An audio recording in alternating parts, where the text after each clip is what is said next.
United Way and the Ad Council. Ready, go! This is Nnamdi Asamoah. I play football for the Philadelphia Eagles, but what I do off the field with United Way might be more important. I'm a volunteer tutor and mentor. Why? Because over 1 million kids a year drop out of school, and that's not okay. It takes 12 years to create a graduate, but it takes about the same time to create a dropout. And the difference between a child becoming one or the other could be me, or it could be you. Studies show that if we get to these kids earlier, their chances are better. And kids who read well by 3rd grade are more likely to graduate. So join me in United Way. Suit up and take the pledge. Become a volunteer reader, tutor, or mentor.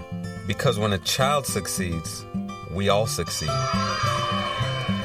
Give, advocate, volunteer, live united. Take the pledge at unitedway.org. Brought to you by United Way, the Ad Council, and the National Football League. Now back to the show. Well, after a Wednesday evening fundraiser with Cincinnati's Republican Kingmakers, Trump made his second public campaign appearance in Ohio since the March primary. And speaking at the Sharonville Convention Center, Trump covered his usual bases. I was unable to attend. I sent in my registration, never got a response. Never got a response. What's that all about? And it appeared to me that Trump covered his usual bases, yada, yada, yada, build a wall, yada, yada, yada. He was there with Newt Gingrich, who is probably one of the most least telegenic men in all of American television history. I mean, actually, the thought of having to look at that pale-ass face for another 4 years is just too much for me. I'm sorry. I can't do it. Very, very, very not telegenic. And then I'll give him this. Gingrich's a smart guy, but it's kind of like having Jedi powers, but you use them for the dark side. What difference does it make if you're smart, if you sound dumb? Everything that comes out of your mouth. So Trump flirted with having Gingrich as his VP. That would be a colossal failure. Because Newt Gingrich doesn't appeal to anybody but other than hardcore conservatives. If Donald Trump is going to win, he's going to have to reach across the aisle. And he did his usual. He slammed the Clinton. And if you were in attendance, please let me know what you saw. And Trump wants Ohioans to vote for him. As an Ohioan, are you considering voting for Donald Trump? I put that out there. I've got more for you. If you've missed any of the show to this point, good morning to you. Welcome back. Today is Thursday, July 7th, 2016, currently 7:40 a.m. We are broadcasting live from Cincinnati, Ohio. Very deep, very deep. Have you seen the video yet? I gave you some time during the break. Many of you may have just heard the audio. Perhaps you're busy this morning. I get it. The audio is very, very emotional. Monique writes, morning, folks. Nate and another shooting. Yes, sir. Good morning. And I'm sorry. Yes, ma'am. And good morning. And unfortunately, yes, another tragic shooting. This time, the aftermath went down on Facebook Live. Should Facebook have taken this down? I mean, you create this thing called Facebook and then you want to regulate it. Ed writes, good morning. Jared writes, good morning, team and I. Kiki writes, hey, y'all. Jane writes, good morning, Nate in the Chop Shop. Mike Jones writes, good morning. Casey writes, good morning, Nate in the Chop Shop. I found someone who is a graphic artist, brother, based in the city of Cincinnati. And I am working with this individual to basically just produce promotional items for the show, okay? And I got a chance to view the first draft last night. I was pleased. So you're going to see some different promotions, different imagery in the days to follow, actually, as we move forward with this. I ain't stopping. Cruther writes, I'm here, not in a good mood, tired of these police shootings. Yeah, no one's in a good mood. Smart, intelligent black people are tired of this. I mean, come on now. This is getting too much. And perhaps if President Obama made this more of an issue, then something could get done. Or am I unfair to put it at his doorstep? You tell me. Pat writes, good morning. Crystal writes, good morning, family. Emotionally disadvantaged today. Here nonetheless. Okay, well, Crystal, let me give you a pick-me-up. I hope everything ends up turning out well for you. Not sure what's going on. If perhaps you're being emotionally affected by what's happening in the news, we all are. Derek writes, top of the morning to the Chop Shop and to the team of NI. Yes, sir. Derek writes, good morning, great people. Nate, sad to say I wake up to another senseless murder at the hands of the officers/overseers. Shaking my head. Mr. Avery, hey, Mr. Avery. He writes, good morning. Angela writes, good morning. Dante writes, man, this is. Tracy writes, absolutely drained. Tonika writes, good morning, team NI. Deborah writes, morning all. Good morning, feeling some kind of way. Yeah, me too. Carolyn writes, good morning, Chop Shop. Dare writes, D-Wade is from Chicago, so it's sort of like he's going back home like LeBron. LeBron was a trend setter. While the media and the fans were criticizing him for going home, the ball players themselves, see, what we're learning is that at the end of the day, there's no place like home. And while these ball players who might have been drafted from cities hundreds, if not thousands of miles away from where they were born, and if somebody's going to draft you in the NBA and pay you $20, $30, $40 million over the life of your contract with them, yeah, I got nothing but love for you. Thank you. But at the end of the day, there's no place like home. No place like home. Akeem writes, Superman. And I blame Pat Riley for all this tough guy. Hey, it might work out. But it comes down to Pat Riley. There's no way in hell that the Miami Heat shouldn't have given Dwayne Wade $10 more million. There's just no way in hell. After giving him a championship many years ago, and then, two, willing to take a back seat so LeBron James could come to Miami. And then, number three, for using his personal relationship with LeBron James, leveraging that.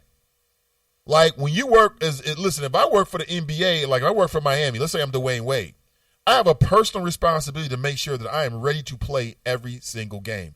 I don't necessarily have to go out here and try to attract the biggest free agent in NBA history for you. That's what Dwayne Wade did for Miami Heat. And it goes to show you that employers just don't give a damn about their employees the way they used to, or maybe that was the way I believed they used to, because I was too young and naive. I don't know. Maybe older people can tell me. But ain't no love. Ain't no love. Ain't no loyalty.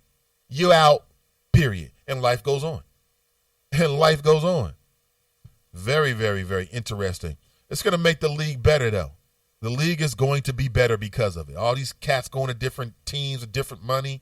Many of them are very talented, like Dellavedova, who used to be a point guard for the Cleveland Cavaliers. Now he's been shipped out of somewhere. Who knows? He takes that championship experience with him. That'll make other teams better on some levels. Dale writes, Kiki writes, I'm vexed about it all. Dale writes, why shoot into a car with a child in the back seat? That guy has CCW, which he told the cop, and was reaching for his wallet to show the nervous-ass cop, and the cop shoots. Damn shame, shaking my head. Yeah. I believe that sister. I do not believe that she would go on Facebook Live and lie on a police officer. I don't believe it. I'm not saying that it hasn't been done or it can't be done or it won't be done. I'm saying that after judging the video and watching it many times and listening to her, she sounds very authentic to me. The officer does not. And the number one reason why is when he says, I told him not to reach for his gun. And she says, no, sir, you told him to get his wallet. And when he did, you shot him in the arm. He didn't respond at all. He didn't say a word. Dante writes, man, this is crazy. People that look like me and my son are being murdered out in open. I'm with you, Nate. I'm pissed, scared, and I shouldn't have to feel this way. Absolutely. See, what white Americans don't understand is that when black people turn on the news and they see black people being brutalized, it has an effect. Or maybe that's the point. It's supposed to have an effect. Maybe some of these officers want to scare black people into submission or something like that. I don't know. You tell me. Mr. Hollywood writes, good morning, everyone. Kiki writes, I want to know, what are police officers taught in the police academy? Question mark. Karamia writes, just watched a video of a white man attack police with a hatchet, no shots fired. Sad, we're not treated the same. Yeah. There have been instances where white people have attacked police officers with dangerous weapons, and somehow the officers are able to talk them down. You don't want to do this, man. Hey, listen, I'm backing up, man. Hey, listen, man, I'm going to retreat, dude, so I don't have to shoot, man. Because I know you're just upset, bro. Calm down, bro. You been drinking? You been drinking? Okay, I understand, man. I like the bottle too, but listen, bro, you need to put that down, bro. Put it down, bro. Put it down, bro. They'll say that 1,000 times with some folks, or it appears that way. Maybe it depends on the day, the time, and the officer that you're interacting with. That's sad. Kashana writes, morning all. Akeem writes, black men have no rights for real. For real. Crystal writes, good morning, everyone. Good morning, Crystal. Kiki writes, to them it's a problem. Hashtag carry conceal. It appears that if this officer, what's wrong with the damn officer? Is he that afraid that he forgets the instruction that he gave the man? And when he sees the man reaching for something, he's like, oh, my life. There's a black man reaching in his pocket. What am I going to do? Well, you just told him to reach for his wallet. I didn't tell you. Well, I did tell you, but you don't have to do it so fast, right? We already know what his defense is. I told him not to reach for his pockets. They're going to say, oh, this black woman's a lie. Shep is her boyfriend. Of course she's going to lie. You know these black people stick together with that whole anti-snitching thing. James writes, that coward cop had no right to have a gun. His voice tells a story with that tinge of Barney Fife in it, and his lies. Monique writes, their child was in the car as well. Black kids don't matter. You think they give it them because your kids are in the back seat? Please. The difference between these officers going home safe without stopping at the hospital and having to blow away everybody in the car seems to be very, very small. We saw the same thing happen over in Northern Kentucky with Crystal Ramsey. Officer jumps on the windshield and fires through the windshield outside the car into the car, killing Crystal Ramsey. She's sitting in the driver's seat, but there were people behind her in the passenger seat. He didn't stop and say, you know what? I don't want to kill these innocent folks. Nah, I'm trying to make sure I get home. That's the world we live in. Welcome to the last days of common sense. Welcome. Tiffany writes, good morning, everyone. Tanika writes, I'm super pissed and tired of seeing our folks slaughtered like freaking animals. The news media, Good Morning America, namely, spend more time talking about Clinton and not Trump, than they did focusing on the recent shootings. Don't nobody care about Hillary's freaking emails?